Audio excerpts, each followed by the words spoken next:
चलिए, good morning friends. आज हम बात करेंगे एक बहुत ही इंटरेस्टिंग टॉपिक की, स्पीड, टाइम एंड डिस्टेंस।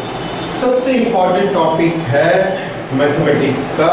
इससे रिलेटेड क्वेश्चंस ऑलमोस्ट हर एग्जाम के अंदर, हर कॉम्पिटिटिव एग्जाम्स के अंदर आते ही आते हैं। जरा सी अंडरस्टैंडिंग अगर इस टॉपिक के हम कर लें तो you can score better marks, you can score wonderful marks on this topic. चलिए, इसके अंदर कुछ भी नहीं है, कुछ सिंपल से फॉर्मूले की हम बात करेंगे and rest is your practice and practice.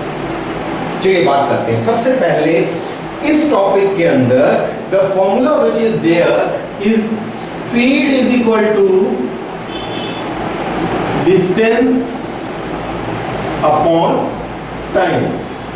Clear? बचपन से पढ़ते आ रहे हैं, speed is equal to distance upon time. Speed क्या होती है? हाउ फास्ट और how slow an object is moving, that is what is the speed. तो इसको निकालने का फॉर्मूला है डिस्टेंस अपॉन टाइम। इस फॉर्मूले से हमें क्या पता लगता है? Speed is directly proportional to distance, speed is inversely proportional to time. ये बात हमें समझ में आती है इस फॉर्मूले को देख करके। इसी से हम लोग डिस्टेंस भी निकाल सकते हैं। Distance is equal to speed into time and time is equal to distance upon speed. Is it clear? Very simple, कुछ नहीं है ऐसा जिसमें कि आपको कोई परेशानी आए। एक छोटा सा एग्जांपल लेते हैं हम लोग कि suppose a man is moving at a speed of 45 kilometers per hour. कितने kilometer per hour? 45 kilometer per hour की स्पीड से मूव कर रहा है। तो वो 15 मिनट्स में, कितने मिनट्स में? 15 मिनट्स में कितना डिस्टेंस कवर करेंगे? बहुत सिंपल है, distance is equal to speed into time. चलिए, distance is equal to speed into time. 15 minutes को मैंने आवर में कन्वर्ट किया, डिवाइडेड बाय 60 कर दिया। Very simple. चलिए, 15 4 जा 60, 45 को जब मैंने 4 से डिवाइड किया तो 4 1 जा 4, 4 1 जा 4, 1 पॉइंट लगाया, 0 लगाया, 2 8 2 5, that is equal to 11.25 kilometers जो है वो डिस्टेंस कवर होगा। I hope this is clear to you. ये बात क्लियर हो गई तो हमारा ये फॉर्मूला क्लियर हो गया। हम आगे मूव करते हैं। चलिए दोस्तों, हम लोग आगे मूव करते हैं और इसी तरीके से हम लोग एवरेज स्पीड की बात करते हैं। किसकी बात करते हैं? एवरेज स्पीड की। एवरेज स्पीड क्या चीज है? एवरेज स्पीड जो है दो केसेस में हम लोग देखेंगे, जब टाइम कांस्टेंट है और दूसरा केस जब डिस्टेंस कांस्टेंट। टाइम कांस्टेंट की मैं बात करता हूं कि एक आदमी जो है फर्स्ट आवर में 30 किलोमीटर पर आवर की स्पीड से चलता है और उसके बाद सेकेंड आवर में 70 किलोमीटर पर आवर की स्पीड से चलता है। तो what is the average speed? Average speed is equal to total distance upon total time. Is it clear? Total distance upon total time. चलिए बात करते हैं हम लोग। जो है 30 किलोमीटर पर आवर की स्पीड से चलता है पहले घंटे में, तो टोटल डिस्टेंस कितना हो गया? 30 kilometre. Total time 30 plus 70, total distance हो गया 30 प्लस 70 और टोटल टाइम कितना हो गया? 1 hour plus 1 hour, 1 hour plus 1 hour, that is equal to 100 upon 2, that is equal to 50 kilometers per hour. Is it clear? This is the average speed जब time constant है, when time is constant. Clear? दूसरा distance constant होता है। चलिए मैं कहता हूं कि x किलोमीटर पर आवर की स्पीड जो है 1 है और y किलोमीटर पर आवर की स्पीड जो है सेकंड स्पीड है। यानी कि एक व्यक्ति जो है, एक आदमी जाते समय, ऑफिस जाते समय x किलोमीटर की स्पीड से गया और आते समय y किलोमीटर की स्पीड से आया। क्लियर? जाते समय x किलोमीटर, आते समय y किलोमीटर की स्पीड से आया और डिस्टेंस जो था that was same distance. Clear?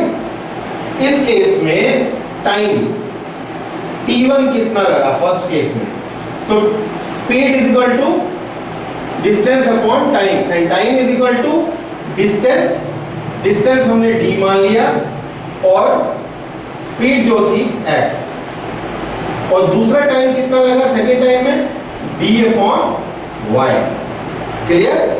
मैं इन दोनों को प्लस करता हूं, t1 plus t2 is equal to d upon x plus d upon y, that is equal to x y मैंने एलसीएम ले लिया तो dy plus dx that is equal to d मैंने कॉमन ले लिया x plus y upon x y.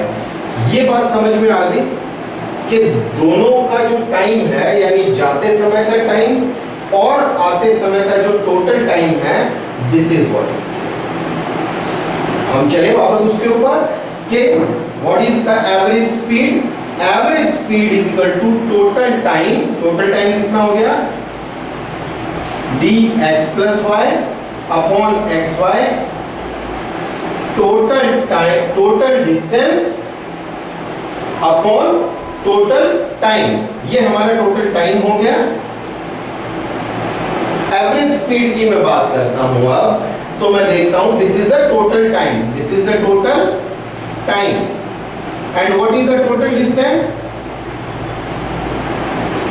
Total distance is equal to 2d, क्योंकि same distance है। मैं फॉर्मूले से निकालता हूं कि एवरेज स्पीड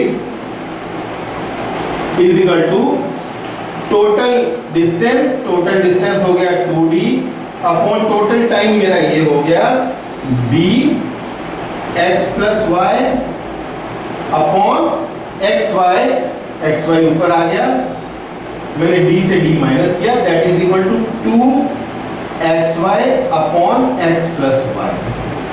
थोड़ा सा इस बात को समझते हैं। मैं वापस पिछली बात पे आता हूं कि जाते समय आदमी की जो स्पीड थी 30 किलोमीटर पर आवर थी। कितने किलोमीटर पर आवर थी, 30 किलोमीटर पर आवर थी, और आते समय 70 किलोमीटर पर आवर थी।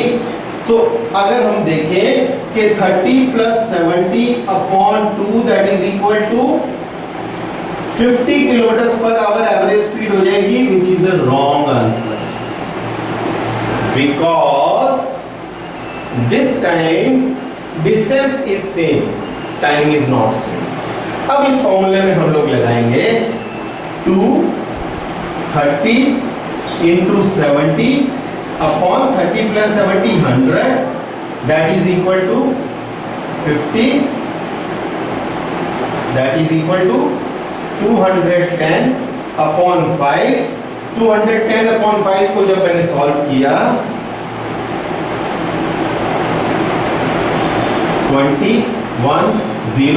42 kilometre per hour is the answer. 42 kilometre per hour is the answer. So this is what is the average speed. Clear? When time is constant, when distance is constant. चलिए दोस्तों, इसके साथ साथ हम लोग इस chapter के अंदर एक और जो इंपॉर्टेंट चीज है वो समझ लेते हैं कि कन्वर्जन कैसे होता है।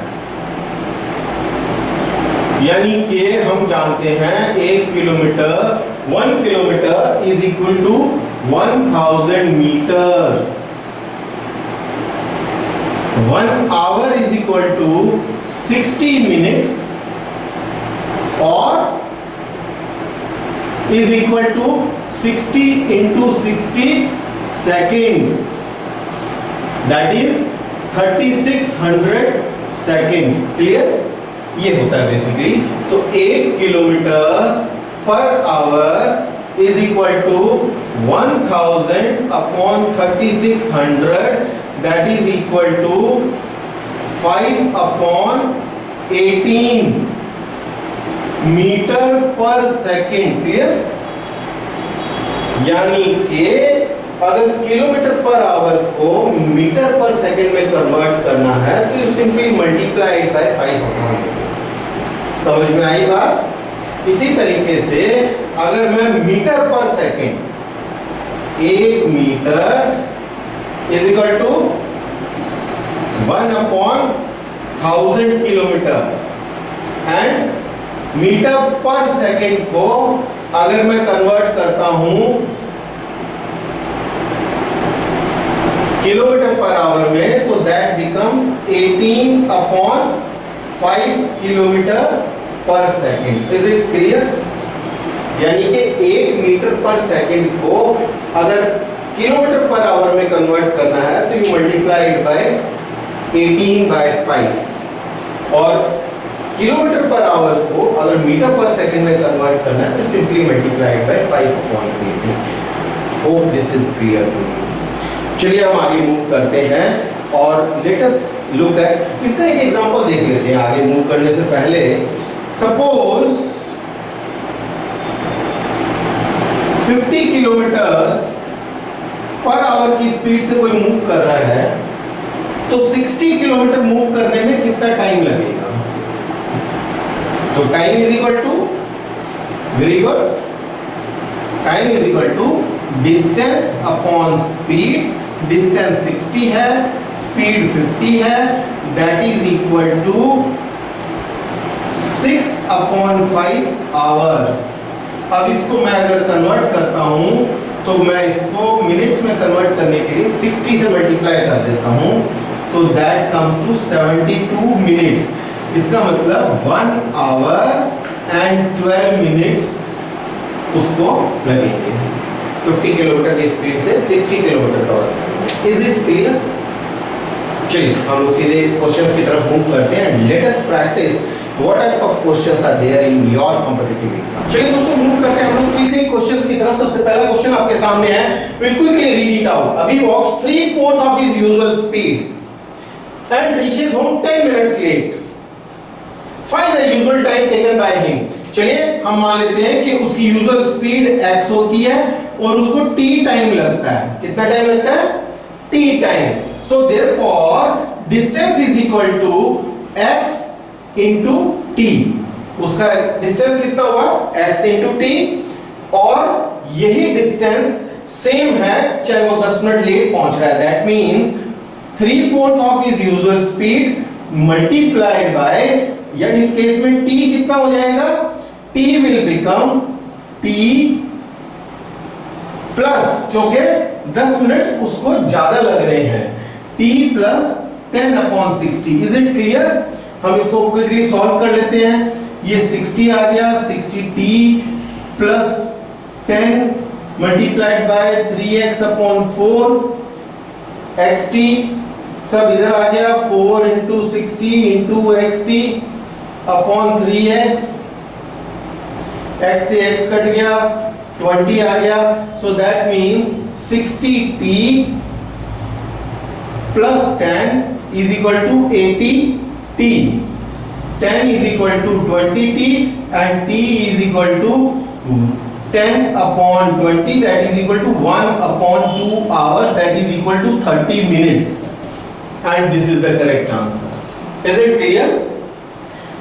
आपकी समझ के लिए let us understand once again।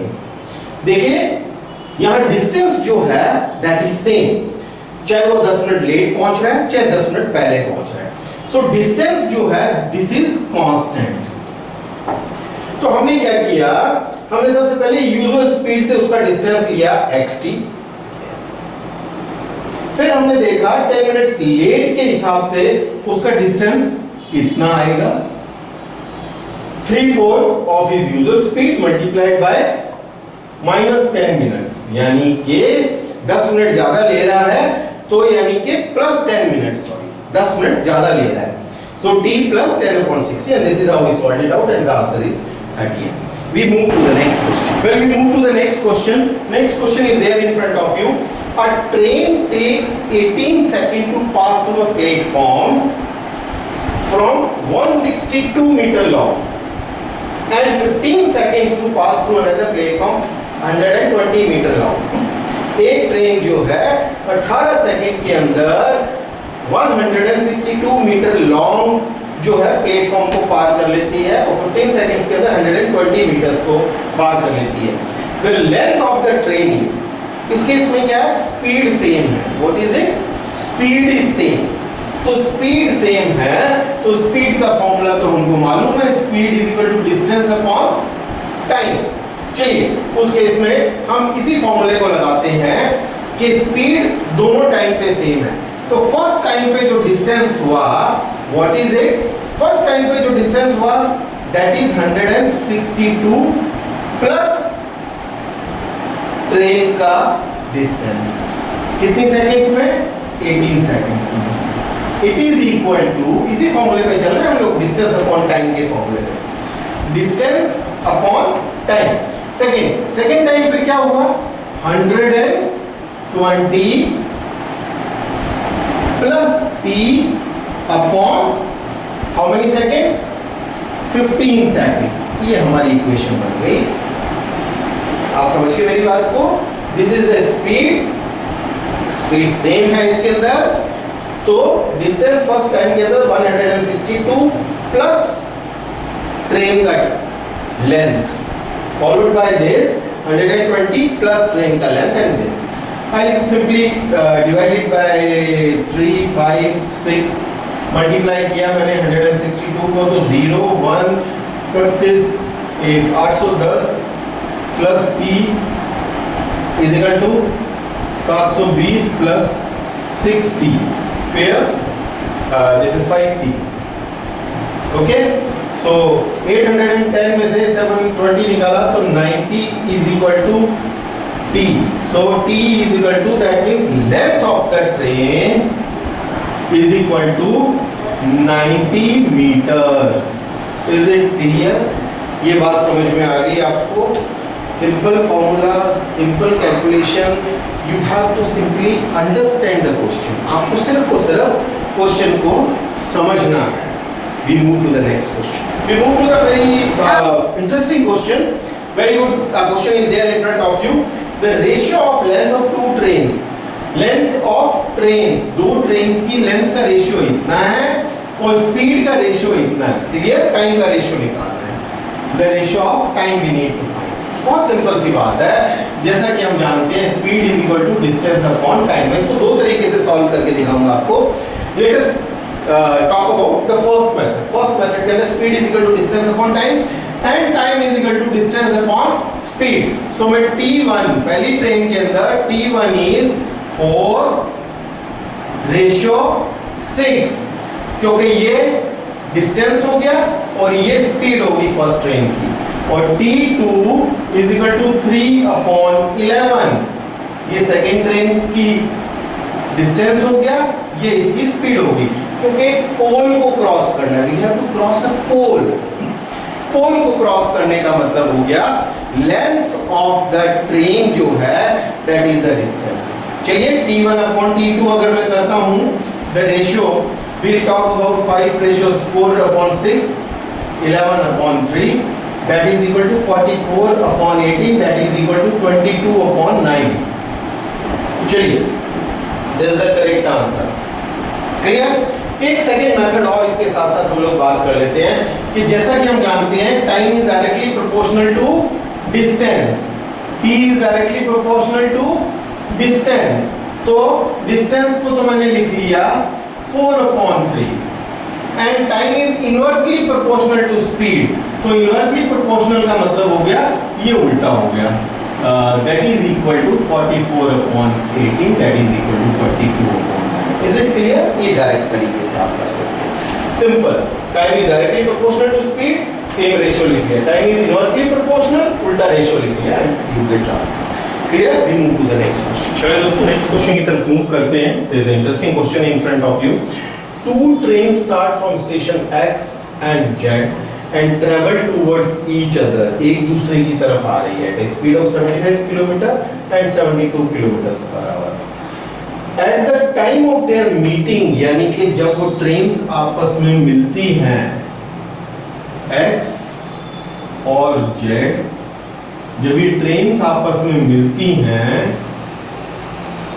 तो एक ट्रेन जो है, second train has travelled 12 kilometres more, 12 kilometre ज्यादा ट्रेवल किया है। ऑब्वियसली कौन सी ट्रेन ने किया होगा?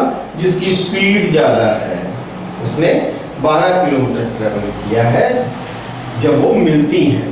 तो एक सिंपल सा, आप अगर क्वेश्चन को समझ लेते हैं तो यू डोंट नीड कि every time you need to put the formula.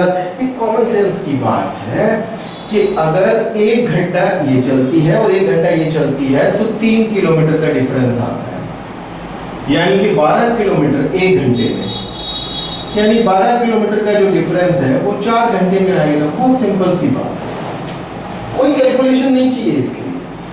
3 kilometre का डिफरेंस आता है बिकॉज ये 75 है, ये 72 किलोमीटर पर आवर है। 1 घंटे में 3 किलोमीटर का डिफरेंस आता है, 12 किलोमीटर का डिफरेंस आएगा 4 घंटे, यानी कि 4 घंटे के बाद वो ट्रेन आपस में मिलती है। ये ट्रेन 4 घंटे चलेगी और ये वाली ट्रेन 4 घंटे चलेगी। Let us look at the distance, 75 kilometres. So distance is equal to speed into time. Speed कितनी है? 75 इंटू टाइम कितना हो गया? 4 hours plus 72 into 4 hours, that is equal to 300 plus 288, that is equal to 588 kilometre is the distance between the stations. Clear? Yes, clear. This is how we are going to solve. We'll understand the question and then we'll move further. चलिए next question. There is another interesting question in front of you. Ram standing on a platform finds that a train takes 5 seconds to pass him and another train of same length, ये बात ध्यान दीजिएगा, same length moving in the opposite direction, opposite direction में जा रही है, take 7 seconds, 7 second लगते हैं। Now we need to find out the time taken by the trains to pass each other, एक दूसरे को। देखिए, this is Ram, this is Ram is standing, train is coming and this train is coming, they cross each other, they cross each other. Now what will happen? Same length is there, 2 trains are coming, this is how. So in this case we take distance as d. What is it? Distance as d. That means कि train 1 का distance ने कितना distance travel किया? d, और train 2 ने कितना distance travel किया? d, that is equal to 2d। Friends, इस केस के अंदर एक छोटा सा कंसेप्ट जो कि हम लोग थ्योरी के सेशन के अंदर बात करना भूल गए, वो समझ लीजिए कि रिलेटिव स्पीड क्या होती है। What is this relative speed? ये रिलेटिव स्पीड क्या होती है? Relative speed is equal to, अगर कोई भी ऑब्जेक्ट एक ही डायरेक्शन में मूव कर रहे हैं, एक ही डायरेक्शन में अलग अलग स्पीड से मूव कर रहे हैं, तो हम दोनों की स्पीड को माइनस कर देते हैं। क्या कर देते हैं? माइनस कर देते हैं, बस सिंपल सी बात है।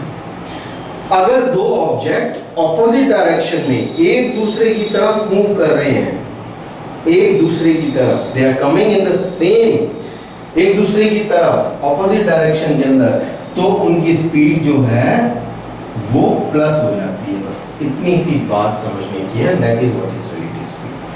सो इस केस के अंदर हमने क्या करना है कि as we know speed is equal to distance upon time and time is equal to distance upon speed. तो हमने टाइम निकालना है, time is equal to distance, इस केस में total distance and total speed. Total speed, total कौन सी speed? Total relative speed, relative speed. तो देख लेते हैं हम लोग फटाफट। टोटल डिस्टेंस कितना हो गया? 2d, और टोटल स्पीड कितनी हो गई? दोनों की स्पीड को ऐड कर दिया जाएगा, because they are moving in the opposite direction. Clear? तो इस केस में इसकी स्पीड कितनी हो गई? Speed is equal to distance upon time, तो d upon 5 plus d upon 7. Is it clear? ये इक्वेशन क्लियर हो गई आपको? चलिए अब हम इस इक्वेशन को सॉल्व कर लेते हैं. 2d upon 35 7d plus 5d that is equal to 2d into 35 upon 12d. Clear? d से d क्या? 2 6 जा 12. That is t is equal to 35 को जब हमने 6 से डिवाइड किया तो 35. That means 6 by 5 second. Is it clear? इस इक्वेशन से 5 by 6 sorry 5 by 6 that is equal to this one. 5 by 6 second is the clear answer. 35 को जो हमने 6 से डिवाइड किया दिस इज क्या किया इस क्वेश्चन के अंदर, फिर से समझ लीजिए कि because they are of same length तो दोनों डिस्टेंस सेम होगा d plus d that is 2d. Okay क्यों? क्योंकि ट्रेन अगर मान लीजिए कि यहां पर एक ट्रेन यहां से आ रही है और दूसरी ट्रेन जो है वो इधर से आ रही है, दोनों एक दूसरे को क्रॉस करने के लिए this train will go up to this end then it will cross this one also. तो ये d प्लस ये d that is equal to 2d total distance और टोटल रिलेटिव स्पीड इस केस के अंदर because they are moving in a opposite direction. तो अगर same direction में होती तो हम लोग स्पीड को माइनस कर देते, क्योंकि ये ऑपोजिट डायरेक्शन में है इसलिए स्पीड प्लस हो जाएगी. तो total distance upon total time total speed that is equal to the time. So this is how we are able to find out कि 5 by 6 seconds are taken. Is it clear? We move to the next question, and the next question is there in front of you. A train covers first 120 kilometers at a speed of 20 kilometers per hour, and then covers the remaining 180 kilometers at a speed of 45 kilometers per hour. Find the average speed. Clear? Average speed निकालनी है. Average speed जैसा कि हमने पढ़ा है is equal to total distance upon total time. बहुत simple सी बात है. टोटल डिस्टेंस कितना हो गया? 120 plus 180. What is the total time? Total time जो है पहले इसका टाइम देख लेते हैं. Time is equal to as we know distance upon speed. 120 upon 20 plus 180 upon 45. ये टाइम प्लस ये टाइम. चलिए इसको हमने सिंपल 6 4 तो 300 upon 10 that is equal to 30 kilometers per hour is the average speed, and this is the correct answer. Clear? Chaliye the next last question of this session. A person travels 285 kilometers in 6 hours. He covers some distance by bus at 40 kilometers per hour and some distance by train at 55 kilometers per hour. Clear? कुछ distance वो बस से cover करता है, कुछ train से cover करता है. Find the distance travelled by train. Train से हम मान लें कि उसने जो डिस्टेंस कवर किया वो d डिस्टेंस ट्रेवल किया. तो बस से कितना डिस्टेंस हो जाएगा? Travelled by bus 285 minus d. Is it clear? इतना डिस्टेंस हो गया. चलिए total time is equal to 6. Total time जो है total time is equal to we know t is equal to distance upon speed. तो क्लियर? टोटल टाइम हमने ले लिया, ये तो टोटल डिस्टेंस और टोटल स्पीड ले लेते हैं. टोटल डिस्टेंस कितना हो गया? d plus 285 minus d. Clear? तो स्पीड इस केस में स्पीड कितनी हो गई? Distance upon speed. अब जब हम लेंगे तो इस केस में स्पीड हो गई 40. इस केस में स्पीड हो गई 55 सॉरी 55 ट्रेन की ले रहे हैं. ट्रेन का डिस्टेंस है d और इस केस में स्पीड कितनी हो गई 40. Is it clear? ये इक्वेशन क्लियर है आपको? देखिए हमने टाइम जो है टोटल टाइम ले लिया, टोटल टाइम कितना लगा 6 आवर्स। चलिए जब हमने टोटल टाइम ले लिया तो हमको क्या लेना है, फर्स्ट केस का distance upon speed plus second case का डिस्टेंस अपॉन स्पीड। तो फर्स्ट केस का डिस्टेंस जो है d है, स्पीड 55 प्लस बस का जो है डिस्टेंस इतना है, स्पीड इतनी है, दोनों को ऐड कर दिया, दोनों के टाइम इज इक्वल टू। इस इक्वेशन को जब हमने सॉल्व किया, इसका जब एलसीएम निकाला 55/40, 440 is the LCM, this comes to around 8d plus ये हो गया 285 into 11 minus 11d, clear? 11d is equal to 6। इसको जब हमने इससे मल्टीप्लाई किया that comes to 0 24 2 26 2640 is equal to minus 3d plus 285 को जो हमने 11 से मल्टीप्लाई किया, 285 को 11 से किया तो 285 5 13 10 11 3 3135 3135। So 3135 minus 2640 is equal to 5 9 और 495 so 3d is equal to 495, clear, and d is equal to 165 kilometers. Is it clear? 165 kilometers. बिल्कुल इस इक्वेशन को सिंपल तरीके से हमने सॉल्व करना है, results are there in front. My dear friends, in all these questions, the thing which is common is you have to understand the question. You have to simply understand the question and then you can do the rest of the work. So, thank you so much for your valuable participation. I hope you have enjoyed this session. Theory part as well as the questions part. Rest is up to you. Practice as much as you can and develop your speed. Have a nice day.